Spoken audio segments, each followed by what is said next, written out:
Hey everybody, Sinister Lex here. I have no idea what Upwork update we're on, 5 or 6 or somewhere in there. Today I just want to share a little bit about where I'm at, give you an update, and say happy weekend to you. Alright guys, so Upwork. We have just passed about a week maybe, I don't know how long I've been on Upwork now, about a week with my new account. I've secured one client and I got into I got another client to accept one of my proposals, so we've just kind of been chatting back and forth about his job. So the first client, I have now closed out the first client, and that job is finished. Not really finished, but it's kind of finished, and I'm going to tell you about that here in just a second. The second client, we just secured the contract today, so I wanted to follow up on those two things. That's the highlight of the week, where I'm at. I've made an official $30, which turned into $24 because of Upwork's fees. No big deal, I'm still in the in crowd. Alright, so first client. I want to talk about that client, the client that I've closed the contract out now. Why did we do that? What happened? The client, we were working together, I sent some samples, I got some money for it, and she asked for some adjustments on one of the images I made. No problem. I made the adjustments, and she also asked me how I wanted to be paid in the future. I said, we talked about $25 increments for every 5 images I sent. Fine, right? And I thought this was a perfect opportunity to bring up the idea, the concept, the issue, whatever it is I'm trying to say, about feedback. Because I need that feedback. I need it really badly. Because I'm a brand new Upworker. I can't get Rising Talent Badge until I have feedback. As far as I can tell, I'm not really 100% sure on that, as you guys know. But I want the feedback because I know that I can use it to get more clients, and it's going to help me grow. So, while we were talking about this money, $25 for 5 images, whatever, I asked her, after I delivered the first set of images, can we go ahead and close the contract out and so that I can get feedback from you? Because that feedback is really, really important. And you can see my message here. This is exactly what I said to highlight the importance of this feedback. Because I need them to know, not only is it important, but I need them to feel like it's important that I get good feedback. So I'm not directly asking for 5-star feedback. I do not do that. I do not ever suggest you do that. Never, ever, ever, ever ask for 5-star feedback, because that is freaking shifty.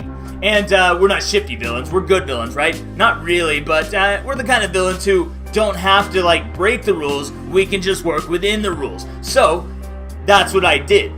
I brought up the feedback and how important it is so that it's in their mind. This feedback's important, right? If I get bad feedback, that's going to negatively impact me. And so you can see how I did it right there on the screen. I positioned it as it's important. I didn't say that I need good feedback. I didn't ask for 5-star feedback. I just positioned that it's important. And that plants a seed in the mind that if they give me bad feedback, that's going to negatively impact me. And that's going to be bad for me. And that's also going to be bad for them, because how can I help them? Why would I want to help somebody if they give me bad feedback? Why would they want to work with me? It wouldn't make any sense, right? Anyway, so here we are.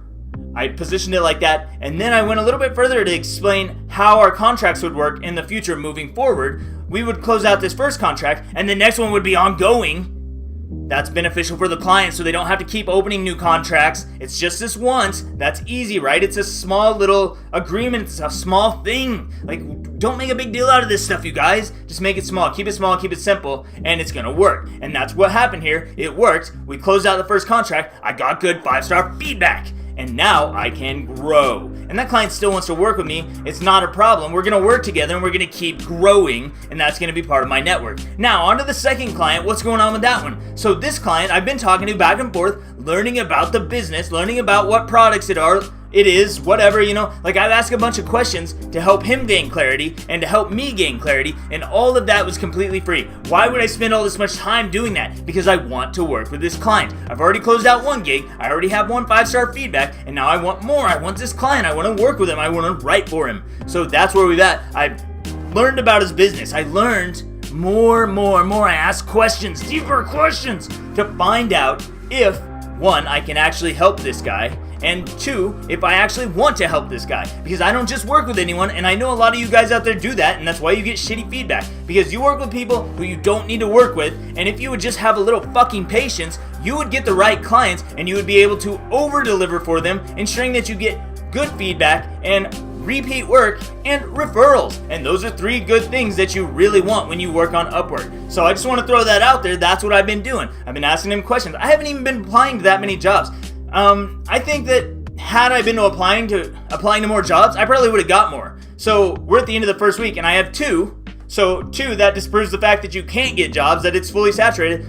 I had no, I'm in the most saturated field, saturated, whatever. And I got 2 jobs, 2 clients by creating value, by asking the right questions, by being patient and applying to gigs where I knew I could help them. And if you're just throwing gigs out there, you're just throwing proposals out there, you're not going to get as much work because your stuff isn't going to be right for them and they're going to know it. So you need to find the right people who you can actually help based on the skills you have, and then ask them questions to make sure that you can actually help them before taking a job that you can't deliver on and then getting bad feedback. You also want to make sure that they're right for you. I like to make sure that the people I work with are people I'm going to get along with, so that we have a good experience. It has to be a good experience for both of us. This isn't a one-way street. I'm not an employee delivering something for a boss. I am a contractor delivering something for another person. We are 2 people of equal stature exchanging value, and that's what we're doing. So that's what you want to look for, is people who you can help, and make sure that you can help them, make sure you like them, you get along with them, you like their products, you believe in what they're doing.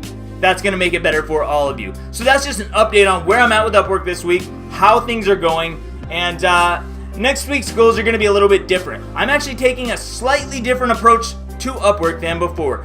When I originally started Upwork, what I did was I went in, I jumped in and created value just like I'm doing right now. I got those first clients at those low rates, and then I started increasing in different increments. I started increasing from $5 to $10, $10 to $20, $20 to $50, and that's how I grew to $100 an hour in 1 month's time. I don't think it's going to be quite as easy this time because there's a lot more competition. People like me have made a lot of posts about this and shared this with hundreds of thousands of people who went and got on Upwork and said, oh man, he did it with copywriting, so I'm going to go out there and I'm going to be a copywriter and I'm going to jump in and do exactly the same thing. So my approach has to change. It has to shift. It has to adjust. I have to adapt. And if you are not adapting, then you are going to get crushed and you're not going to get jobs because there's just too many people doing the exact same shit. The reason I got jobs in the first place 2 years ago was because I was the one guy doing something completely different from everybody else on Upwork. So the question for you today is, what are you going to be doing that's different, that's going to help you get those first gigs? What are you doing that's different? What are you going to do that's different, that's going to make you stand out from everyone else?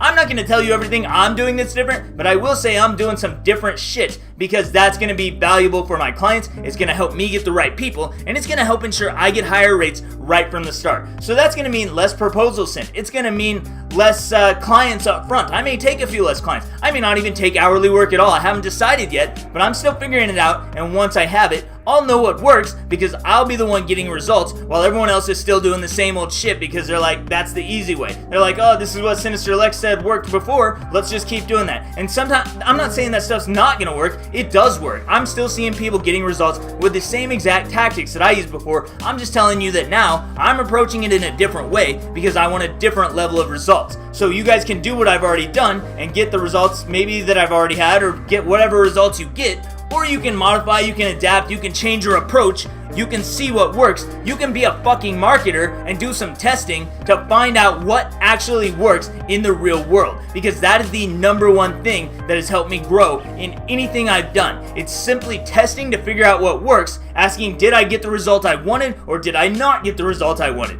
If I got the result, I kept that method. If I didn't get the result, I trashed it. Makes sense, right? It's simple. Simple stuff, guys. Do something different. Be different. Figure out who your clients are. Figure out what your brand is or what you're going for, what you're trying to sell. The one person who you can help. What is their deepest, darkest problem, and how can you fix it for them? How can you be the one guy who does it in a way that's better than everybody else? That's all I got for this one, guys. Subscribe down below if you want to see more. Thank you so much for watching. Drop me a like if you liked anything in this video, and I will see you next time.